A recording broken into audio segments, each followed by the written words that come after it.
Chesa Boudin, who, by the way, son of the One Weather Underground comrades, also worked as Hugo Chavez's translator in the early aughts. Oh, wow. Damn, son.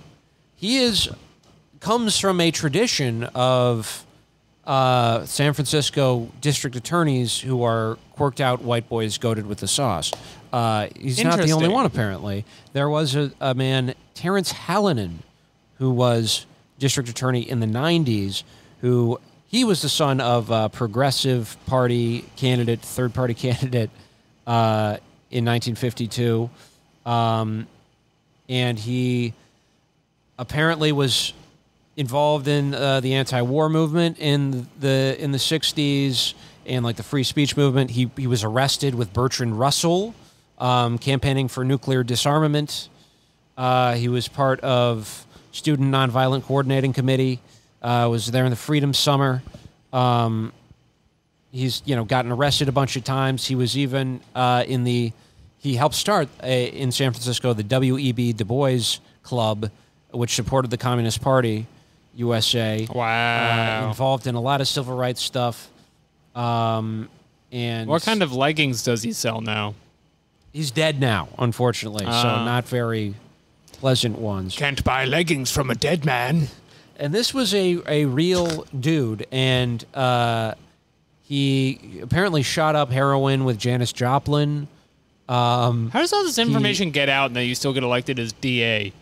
That's a great question. It was the 90s when there was go still... 90s. He was elected with a very, small percentage, but this was still where there was like more of a hippie element in San Francisco, I guess. So you could, get people to squeak by like that. I guess before more of the tech money moved in the aughts. And he was a lawyer. He defended the Church of Satan, Anton LaVey, in court.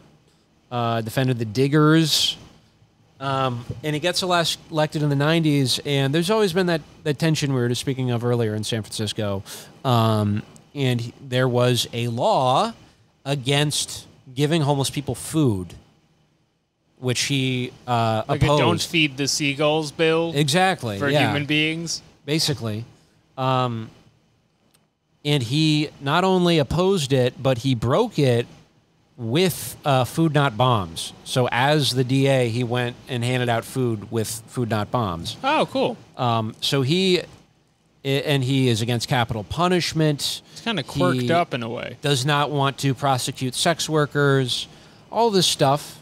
He's considered one of the most radical politicians in the country.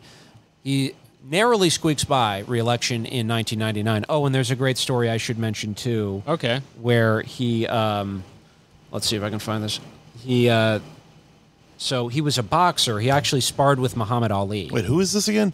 He's a former DA of San Francisco. Okay. It's like the original Chesa Boudin in the 90s. What's his name? Terrence Hallinan. Okay. There was a real estate developer, Irish-American guy, who... And this is a thing that you have to do as a prosecutor, no matter what side you come in on. If you become the district attorney, you just have to fire all the old people who take over, especially if you're going to decarcerate and pursue a decarceral agenda. You need people who are on the same page, because you get people like Brooke Jenkins who are still fixated on trying to lock as much people up as possible. So he had to, back then, he fired several of the prosecutors, and he gets confronted about it by this fucking Mick real estate guy, and Terrence Hallinan responds by punching him. Damn. So he's wild man, a real ass dude, until 2003, when he is defeated by a former little girl who took a bus to school at one point.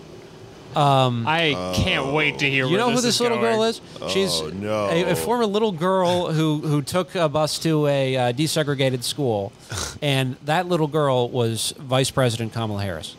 Oh, see, it could have been any woman.